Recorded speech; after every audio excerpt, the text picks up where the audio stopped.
Hai, halo teman-teman. Perkenalkan, nama saya Isabella Anissa Firena Manit dengan NPM C1B0181002. Baiklah, saya akan mencoba menjelaskan mengenai materi Lembaga Keuangan Indonesia. Nah, di dalam Lembaga Keuangan Indonesia ini terdapat 4 materi. Nah, baiklah, saya akan membahas satu persatu materi yang dari Lembaga Keuangan Indonesia. Yang pertama itu perkembangan perbankan di Indonesia. Industri perbankan terus mengalami perkembangan sepanjang beberapa dekade. Kenyataan yang paling menonjol yaitu antara lain menurunnya free deposit, meningkatnya cost of doing business, dan makin kecilnya interest margin dalam hubungannya dengan inflasi, meningkatkan loan losses, makin sengitnya persaingan antar industri perbankan maupun industri keuangan lainnya, dan kesadaran nasabah makin meningkat atas adanya pilihan berbagai macam layanan yang paling tepat memenuhi keuangan yang dapat dihubunginya. Nah, secara rinci, perkembangan perbankan dapat kita jelaskan dalam 3 hal. Yang pertama itu aset atau aset manajemen, yang kedua kewajiban atau liability management, dan yang ketiga itu neraca atau balance sheet management.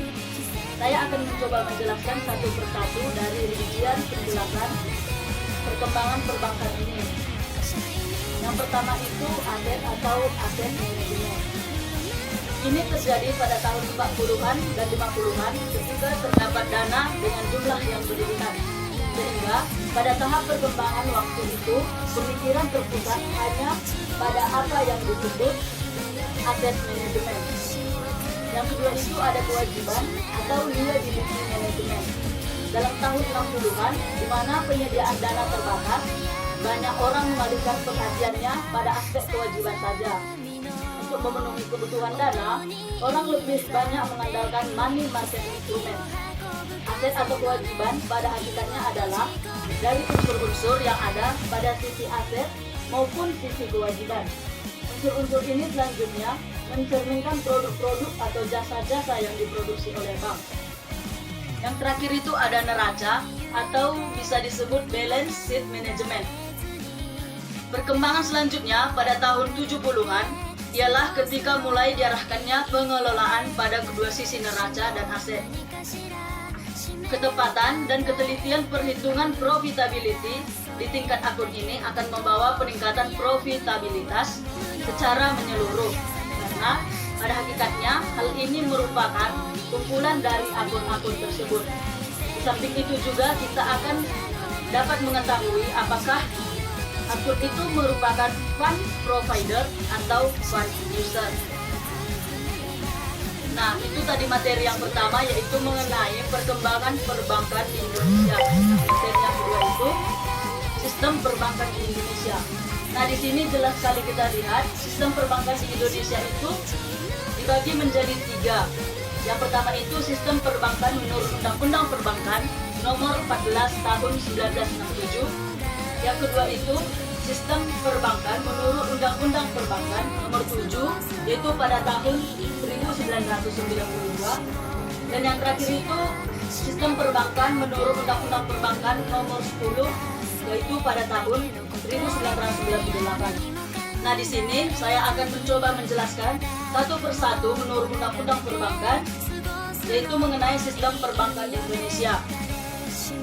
Nah, yang pertama itu sistem perbankan menurut Undang-Undang Perbankan Nomor 14 Tahun 1967. Nah, di sini jelas sekali kita lihat sistem perbankan ini terbagi menjadi 3 bank. Yang pertama itu bank umum, yang kedua bank tabungan, dan yang ketiga itu bank pembangunan. Nah, di sini juga ada bagian-bagiannya. Bank umum itu terbagi menjadi 4 bank. Yang pertama itu bank umum milik negara, yang kedua bank umum milik swasta, yang ketiga bank umum milik koperasi, dan yang keempat itu ada bank asing. Nah, bank tabungan ini juga terbagi menjadi 3 bagian, yaitu yang pertama bank tabungan milik negara, bank tabungan milik swasta, dan bank tabungan milik koperasi. Nah, di sini juga bank pembangunan terbagi menjadi 4 bagian. Yang itu yaitu yang pertama bank pembangunan milik negara, yang kedua bank pembangunan milik swasta, yang ketiga bank pembangunan daerah atau bisa disingkat BPD, dan yang terakhir itu bank pembangunan milik koperasi. Nah, undang-undang yang kedua itu mengenai sistem perbankan, yaitu menurut Undang-Undang Perbankan Nomor 7 Tahun 1992. Di sini juga terdapat bagian-bagiannya, terbagi menjadi 3, bank umum, bank perkreditan rakyat atau sering disebut BPR, dan yang ketiga itu ada bank campuran.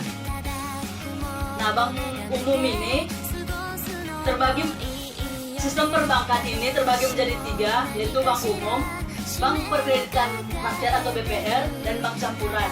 Di bank umum ini terbagi menjadi 4, yaitu perusahaan perseorangan, perusahaan daerah, koperasi, dan perseroan terbatas. Di bank perkreditan rakyat juga terbagi menjadi 4, yaitu BPR atau bank perkreditan rakyat, perusahaan daerah, koperasi, dan perseroan terbatas. Nah, di sini juga jelas sekali kita lihat kalau bank campuran tidak ada terbagi menjadi berapa. Nah, kemudian yang terakhir itu sistem perbankan menurut Undang-Undang Perbankan Nomor 10 Tahun 1998. Nah, di sini Bank Indonesia bekerja sama dengan DPR dan BPK. Begitu juga dengan DPR dan BPK juga bekerja sama dengan Lembaga Pengawas Jasa Keuangan. Lembaga Pengawas Jasa Keuangan bekerja sama seluruhnya dengan Bank Indonesia. Bank Indonesia terbagi menjadi 2, yaitu Bank Umum dan Bank Perkreditan Rakyat atau bisa disingkat BPR. Di sini Bank Umum juga terbagi menjadi 5. Yang pertama itu Bank Pemerintah, yang kedua BPD, yang ketiga BUSN, yang keempat bank asing, dan yang kelima bank campuran. Nah, ini materi ketiga ada lembaga keuangan. Kalau materi yang pertama tadi perkembangan perbankan di Indonesia, yang kedua sistem keuangan, dan yang ketiga itu ada lembaga keuangan. Nah, di sini jelas sekali kita lihat lembaga keuangan bisa dibagi menjadi 7. Yang pertama itu fungsi. Fungsi dibagi menjadi 3. Ada bank sentral, ada bank umum, dan ada BPR atau sering disebut bank perkreditan rakyat. Yang kedua itu kepemilikan. Kepemilikan itu juga dibagi menjadi 4. Yang pertama itu pemerintah, yang kedua swasta nasional, yang ketiga asing, dan yang keempat campuran. Yang ketiga struktur organisasi. Struktur organisasi dibagi menjadi 4 juga.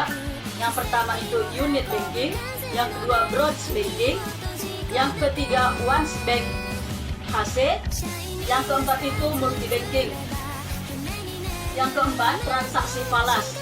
Transaksi falas ini dibagi menjadi 2. Yang pertama devisa, yang kedua non devisa. Yang kelima jenis usaha. Jenis usaha ini dibagi menjadi 3. Yang pertama itu retail banking, yang kedua wholesale banking, yang ketiga retail dan sell bank. Yang keenam itu geografis. Nah, geografis ini dibagi juga menjadi 3. Yang pertama itu local bank, yang kedua regional bank, yang ketiga money center, dan yang terakhir itu ada perhitungan pendapatan. Nah, perhitungan pendapatan ini dibagi menjadi 2. Yang pertama komersial bank, yang kedua bank syariah. Nah, masuk kita ke materi yang keempat, yaitu mengenai arsitektur perbankan Indonesia atau disingkat dengan API. Arsitektur perbankan Indonesia atau API merupakan satu kerangka dasar sistem perbankan Indonesia yang bersifat menyeluruh dan memberikan arah, bentuk, dan tatanan industri perbankan untuk rentang 5-10 tahun. Nah, untuk merealisasikan pencapaian visi API, ternyata API memiliki 6 pilar, yaitu yang pertama itu menciptakan struktur perbankan domestik yang sehat, yang mampu memenuhi kebutuhan masyarakat dan mendorong pembangunan ekonomi nasional yang berkesinambungan. Yang kedua itu menciptakan sistem pengaturan dan pengawasan bank yang efektif dan mengacu pada standar internasional. Yang ketiga, menciptakan industri perbankan yang kuat dan memiliki daya saing yang tinggi serta memiliki ketahanan terhadap risiko. Yang keempat, menciptakan good corporate government dalam rangka memperkuat kondisi internal perbankan nasional. Yang kelima, mewujudkan infrastruktur yang lengkap untuk mendukung terciptanya industri perbankan yang sehat. Yang keenam itu ataupun yang terakhir, mewujudkan pemberdayaan dan perlindungan konsumen jasa perbankan. Yang kemudian tantangan yang dihadapi perbankan. Nah, di sini tantangan yang dihadapi perbankan dalam arsitektur perbankan Indonesia itu ada 8. Yang pertama itu kapasitas pertumbuhan kredit perbankan yang masih rendah. Yang kedua, struktur perbankan yang belum optimal. Yang ketiga, pemenuhan kebutuhan masyarakat terhadap pelayanan perbankan yang dinilai oleh masyarakat masih kurang. Yang keempat, pengawasan bank yang masih perlu ditingkatkan. Yang kelima itu, kapabilitas perbankan yang masih lemah. Yang keenam, profitabilitas dan efisiensi operasional bank yang tidak sustainable. Yang ketujuh, perlindungan nasabah yang masih harus ditingkatkan. Dan yang kedelapan, perkembangan teknologi informasi. Nah, di sini juga terdapat tahap-tahap implementasi arsitektur perbankan Indonesia atau API. Nah, di sini tahap-tahapnya ada 6, yaitu yang pertama, program penguatan struktur perbankan nasional. Yang kedua, program peningkatan kualitas pengaturan perbankan. Yang ketiga, program peningkatan fungsi pengawasan. Yang keempat, program peningkatan kualitas manajemen dan operasional perbankan. Yang kelima, program pengembangan infrastruktur perbankan. Dan yang terakhir itu program peningkatan perlindungan nasabah. Oke, mungkin itu saja yang dapat saya jelaskan dari materi Lembaga Keuangan Indonesia. Jika ada tutur kata saya yang salah, kurang lebih